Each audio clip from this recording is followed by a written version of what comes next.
Hi! Welcome to Richard Gabili YouTube channel, and for today's tutorial, I will be teaching you on how to change activity name in voiceover on iPhone X. But first, kindly subscribe to this channel and don't forget to hit the subscribe button and the bell to notify you for the new updates. And let's start!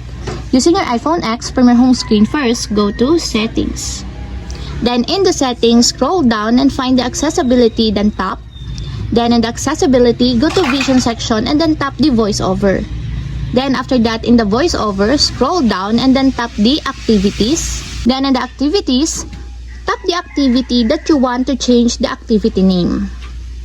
Then in this part, in the activities, tap the name of your activity just like this. And as you will see, you can now actually change here the name of your activity. For example, I want to change it to schoolwork. Just put the name of the activity that you want to be added. And if you're done, just go back to your activities. And as you will see that the activity name is now already changed. And that's it, we have successfully changed activity name in voiceover on iPhone X. If you have a question, can you comment down below, and don't forget to hit the subscribe button and the bell to notify you for the new updates. And thank you for watching!